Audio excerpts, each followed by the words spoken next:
justement, quel est l'intérêt de gagner un prix, et encore plus particulièrement le prix du jury dans ce festival ? Un prix, c'est toujours intéressant pour un réalisateur, pour une équipe de film, quel qu'il soit en fait, que ce soit un prix du public, un prix du jury, dans n'importe quel festival, c'est toujours une reconnaissance et ça fait toujours plaisir. Chez nous, je te dirais qu'on a essayé de constituer un jury donc de professionnels qui va pouvoir après aussi épauler ces réalisateurs et peut-être les aider dans d'autres projets, leur donner des conseils, créer du contact, parce que c'est ce qu'on essaye de faire aussi en fait, créer du réseau.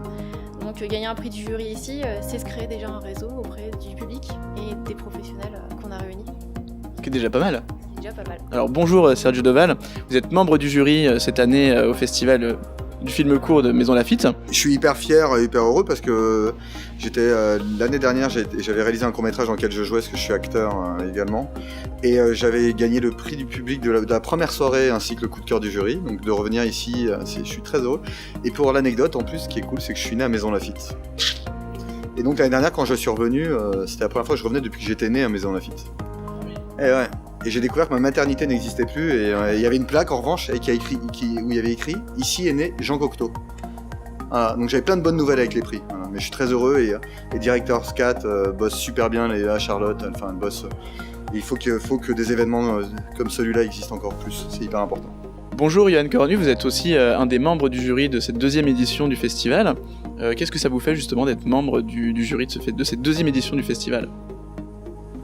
Eh ben, je suis ravi de venir découvrir ce festival, parce que ce n'est que la deuxième édition, donc c'est un festival qui est encore jeune.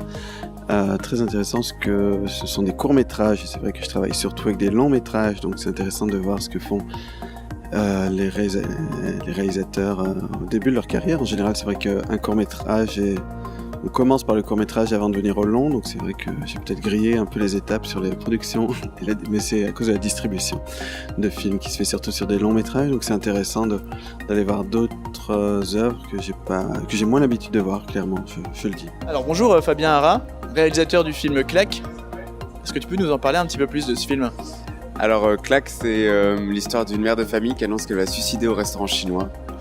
Et oui, mais c'est une comédie. Et j'ai gagné un concours de scénario qui fait que j'ai été produit et du coup maintenant je commence à faire les festivals. C'est ton premier festival ou pas du tout ? C'est pas mon premier festival, mais c'est mon premier film. Et après, là ça doit être le 15e, un truc comme ça. Déjà eu quelques prix ou pas du tout ? Oui, on a eu pas mal de prix pour l'instant, donc on est assez contents. On espère que ça va continuer.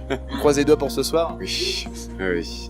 Alors, et comment t'es arrivé sur ce festival, en fait, avec ce film ? Alors, je le connaissais de l'année dernière. Alors, comment ? Parce que il me semble que j'avais vu des films dans d'autres festivals qui étaient là. Et du coup, j'ai envoyé ma candidature normalement. J'en avais entendu parler sur Facebook. Et du coup, ça m'a rappelé le festival. J'ai envoyé et voilà. Dernière petite question. Est-ce que t'as des projets pour 2018 ? Alors, en tant qu'acteur, là, je suis dans un film qui s'appelle Liebman, qui est au cinéma en ce moment. Sinon, je joue dans Les Tuches 3 qui sort bientôt en tant qu'acteur. Et là, j'ai écrit le début de mon long et je cherche des producteurs. Du coup, voilà. En tant que réalisateur, du coup. Oui. Donc, ouais. Alors du coup, si on devait donner des conseils ou retenir quelques critères pour pouvoir faire partie de cette fameuse compétition, justement, quels sont les conseils qu'on pourrait donner ? Écoute, sur 856 courts-métrages, on a vu plein de choses, on a vu des choses exceptionnelles. On est aussi, parce qu'on projette dans des bonnes conditions, assez pointilleux sur la qualité des films. Qualité technique avant toute chose, c'est-à-dire qu'on a vu des films qui étaient super et qui malheureusement avaient un son qu'on ne pouvait pas écouter. Donc on veut aussi proposer quelque chose de qualité au public. Donc ça par exemple, c'est être irréprochable sur l'aspect technique. Et puis évidemment après, il faut qu'on ressente quelque chose en regardant le film, quoi. Il faut que le scénario nous séduise, il faut que... on a vu d'excellents acteurs, et vraiment je tiens à le dire d'ailleurs dans le court-métrage français, parce qu'on parle beaucoup des comédiens en France qui jouent pas toujours super bien. Je tiens à dire qu'on en voit, mais qui sont exceptionnels dans les courts-métrages. Voilà. Et qu'il y en a qu'on aurait voulu retenir, et puis malheureusement, pour soucis techniques, ou alors parce que dans le cadre de la programmation, au final, ça ne matchait pas. Voilà, on est obligé de faire des choix aussi. Et alors justement, est-ce que tous les genres sont acceptés ? Ou est-ce que y a des genres qui sont proscrits, entre guillemets ? Alors, comme on veut faire un festival accessible au grand public. C'est vrai qu'on a aussi axé les films sur quelque chose qui parle à la plupart. Donc le film expérimental par exemple, c'est quelque chose que nous on retient pas sur le festival, malheureusement parce que c'est pas encore à la portée de tout le monde. Voilà, après il y a des films qui sont pas forcément expérimentaux mais qui laissent un peu le public sur leur faim, et ça on a voulu éviter aussi. Voilà, donc on a fait des choix artistiques, on propose un film notamment ce soir, Stockholm, qui est quand même un peu expérimental parce que tu ne vois pas d'acteur à l'écran. Et donc voilà, on s'est dit on va oser, c'est un pari quand même cette année avec ce film-là. C'est le seul qui est un peu dans ce style. Ok, très bien, donc on peut accepter film d'horreur ou film comédie, western, je ne sais pas, tant que... Ok, très bien. Quelle est selon vous la place du cinéma d'auteur dans le cinéma d'aujourd'hui ? C'est une place qui est, je veux dire, essentielle, parce que moi, je travaille surtout avec du cinéma d'auteur, évidemment, mais c'est aussi un cinéma qui fait référence pour beaucoup de films plus commerciaux, pour beaucoup de tendances en fait qui se font dans le cinéma, parce que derrière tout film, il y a un réalisateur, il y a également une équipe. En fait, c'est des équipes qui se forment en fait sur des projets qui les passionnent. Et c'est rare que quand on débute, tant en tant qu'auteur ou qu'en tant que technicien, on fasse un film commercial d'abord. En général, on y va par passion, parce qu'on a baigné dans plein de films, dans plein de formats audiovisuels, que ce soit des séries télé, des courts-métrages, des longs-métrages, que ce soit commerciaux d'auteurs, c'est des choses qui nous ont passionnés. Donc c'est vrai que le cinéma d'auteur permet justement d'avoir une liberté qui est moins attendue qu'un cinéma plus commercial. Donc c'est vrai que les deux se complètent. Ce qui est intéressant, c'est que les deux continuent à avoir leur place sans s'étouffer, sans faire trop de compromis. Alors comment vous avez été au courant de la première édition ? Via les réseaux sociaux. Ça avait un peu tourné et du coup des amis à moi, parce que moi je suis programmateur d'une soirée de court-métrage aussi à Paris, qui s'appelle C'est pas la taille qui compte. Et du coup les gens qui venaient à ma soirée m'en ont parlé, m'ont dit tiens il y a tel événement, donc voilà, comme quoi Facebook, Instagram et tout ça, ça marche. Alors bonsoir, est-ce que vous pouvez vous présenter ? Ouais, on peut. Je m'appelle David Chauss et Ambroise Savag, on est tous les deux acteurs et réalisateurs du film Je suis ton meilleur ami. Alors, quelle est l'histoire de ce court-métrage ? Bonne question. Ah là là. Non, l'histoire de ce court-métrage, c'est ça joue sur un faux semblant. C'est je veux pas spoiler ou dévoiler la chute, mais c'est un gars qui appelle un autre, donc moi, qui appelle son pote. Parce qu'il est en grosse déprime, parce qu'il vient de se faire larguer par sa nana, et il va revisiter, il va se rappeler d'un amour de collège. Et il s'avère que je la connais, et il savait pas que je la connaissais. Mais il y a un énorme twist, et tu vois, c'est comme le sixième sens, tu peux pas dire que voilà, il faut pas te dire. Alors comment vous êtes arrivé sur ce festival avec ce court-métrage ? Parce qu'on a commencé par un premier festival, puisque pour le festival Nikon, d'où la durée du film qui fait 2 minutes 20. Et voilà, on a gagné le grand prix du jury. Donc ça c'est... Ouais, merci, c'est trop bien. C'était Cédric Lapiche, le président, trop bien. Donc on était trop contents. À la base, on s'est dit qu'on allait faire que le Nikon, et puis comme on a vu que le film avait un minimum plu, on l'a envoyé en festival. Et on a été pris ici, donc trop contents. Voilà. Du coup là c'est quoi, c'est votre deuxième festival ou il y en a eu d'autres, peut-être d'autres prix ? De sélection, non, c'est le début là, parce que c'est combien ? Je sais pas. Bon, il y en a pas mal qui suivent, mais non, mais là c'est un des premiers, ouais. Okay. Voilà. C'est même notre premier festival, ouais. Si, ouais.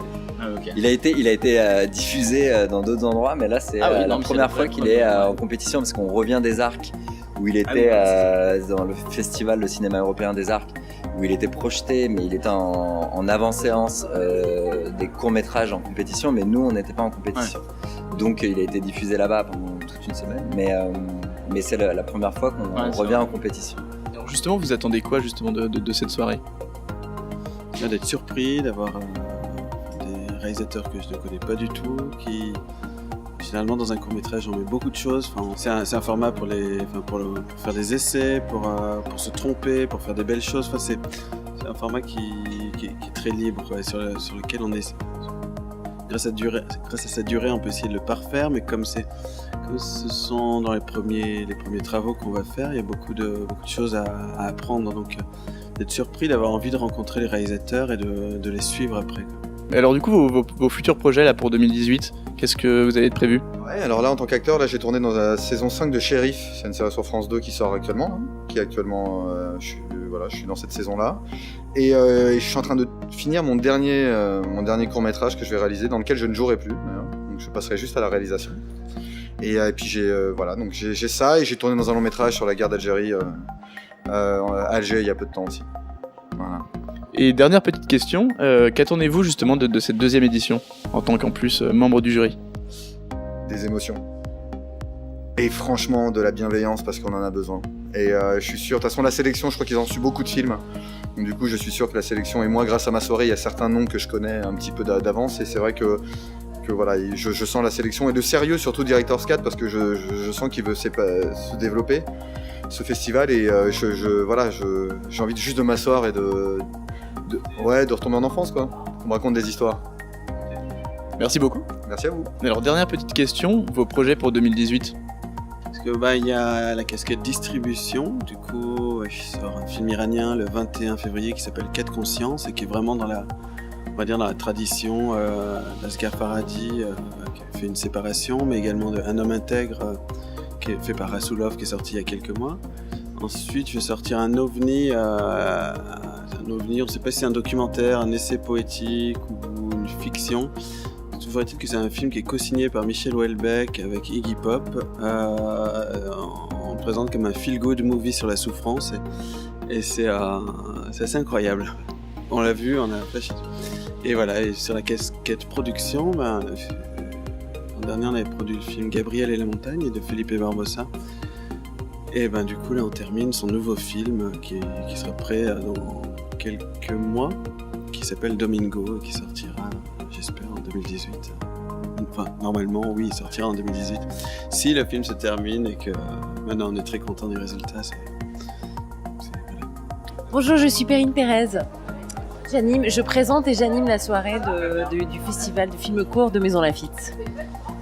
Alors, ce soir c'est la deuxième édition de ce festival. Est-ce que vous étiez présente sur la première édition ? Non. Non mais justement, je découvre tout en fait, c'est ça qui est très bien. J'ai rencontré en fait Charlotte et Leïla qui m'ont parlé du festival, j'ai trouvé ça super. Et du coup elles m'ont proposé de m'associer au festival en présentant le festival. Donc je suis hyper contente. Alors qu'est-ce que vous attendez de cette compétition ce soir, de cette projection ? Un bon cocktail et non mais non. Ce que j'attends, mais en même temps, en voyant la bande-annonce, on voit qu'il y a une sélection qui est quand même hyper impressionnante. Donc j'attends de voir. En fait, je m'attends à voir des styles totalement différents et d'être un peu bousculée et surprise. Et je pense que c'est ce qu'elle cherche aussi dans leur sélection. Donc bonne soirée, quoi. Je m'attends à une bonne soirée. Et est-ce que vous êtes une habituée des courts-métrages ou pas du tout ? Oui. Non, pas trop. Enfin là, je viens de jouer dans un court-métrage, donc c'est pour ça que j'observe aussi un petit peu, parce que moi, je vais avoir aussi cette envie de le défendre un peu dans plein de festivals, et je vais le devenir de plus en plus habituée du coup. Donc je commencerai par Maison Lafitte l'année prochaine. Alors justement, on dérive un tout petit peu du festival. Que faites-vous justement dans la vie ? Qu'est-ce que je fais ? Vous me connaissez pas ? Je suis désolé, je n'ai pas vu votre CV juste avant. Non, je suis comédienne et humoriste et en fait en ce moment j'ai la meuf qui fait tout le temps sa promo, pardon. J'ai mon spectacle, je joue mon spectacle au Feu de la Rampe tous les vendredis à 21h30 et ça s'appelle Celle qui a dit non. Voilà. Et donc je fais ça et à côté de ça, moi j'ai très envie aussi de développer la partie fiction et c'est pour ça que j'ai commencé à faire des courts-métrages, tout ça. Voilà. Donc, d'où l'importance de présenter cette cérémonie ce soir, parce que ça va peut-être aussi pouvoir vous donner des petites astuces, peut-être si vous avez envie d'en présenter un l'année prochaine ou dans quelques temps. Exactement. Ouais, et puis même ça permet de rencontrer aussi des gens qui sont vraiment au cœur de la prod ou de la réalisation, ou discuter avec d'autres comédiens aussi. Enfin, c'est très riche d'enseignements, je trouve, un festival de court-métrage. Et alors c'est quoi cette volonté justement d'avoir voulu créer ce festival ? Alors tout est parti. raconter la petite histoire d'un court-métrage que j'ai réalisé moi-même, qui s'appelle Johnny and the Cash, que j'ai fait vraiment sans moyens, juste par plaisir, complètement en amateur avec une équipe bénévole. Et puis j'ai dû projeter le film pour faire la première. Et j'ai contacté le cinéma La Talente ici, puisque j'habite dans le coin.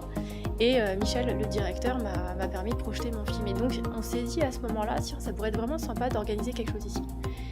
Et en même temps de pouvoir, si tu veux, permettre au public de voir du court-métrage dans des bonnes conditions aussi au cinéma, parce qu'aujourd'hui ça se voit beaucoup à la télé ou sur internet, donc c'est un petit peu dommage. Et donc c'est comme ça qu'est née la première édition du Festival de films courts de Maison Lafitte, l'année dernière. Et voilà, c'était le festival du film court de Maison Lafitte. Je vous invite fortement à suivre ce festival sur les réseaux sociaux. Quant à moi, je vous dis à la prochaine, sur un prochain festival. N'hésitez pas à nous suivre sur les réseaux sociaux, CSCA, sur YouTube et Facebook. Merci beaucoup, salut!